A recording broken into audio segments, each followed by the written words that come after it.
Today we're going to walk through installing a Ricoh copier on a Mac computer. We're using Mac OS X 10.10 Yosemite. So first thing we're going to do is go out to Ricoh's website, ricoh.com. And once you get to Ricoh's site, you're going to go to the Download section, and then Americas.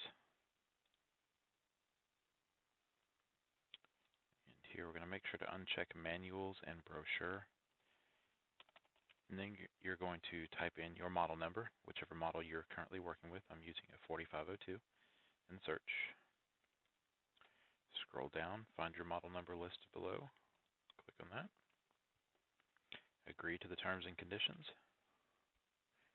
And then, of course, you want to look through the list for your operating system. Again, I'm using OS X 10.10. And here we want to download the PPD installer. Click Download. Now, one thing you want to be aware of is without a PostScript device on your Ricoh, the Ricohs will not print. You have to have a PostScript device. So once that's complete, here's our download.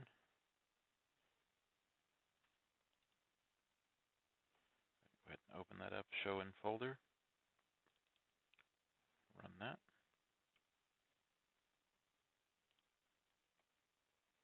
And here's our install file. So we're going to go ahead and double click that.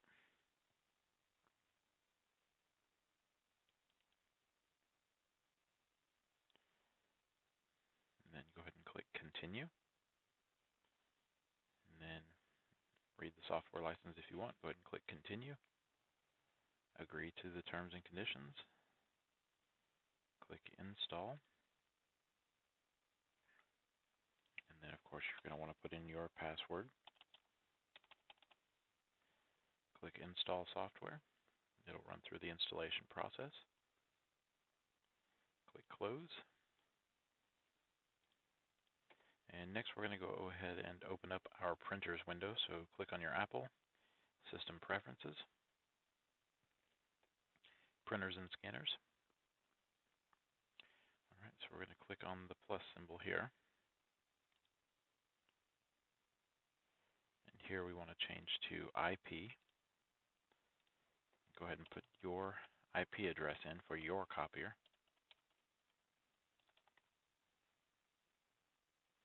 Make sure your protocol is on LPD. And then here, instead of selecting what it automatically picks, go ahead and do Select Software.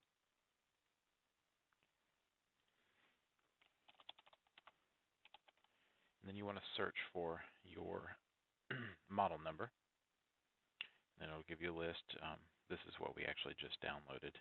You may not have all these other options there. Go ahead and click OK. And then Add. Typically, you'll leave these blank unless you have all these accessories. If you have a finisher, of course, you'll want to select your finisher. And then click OK. And now your printer is installed.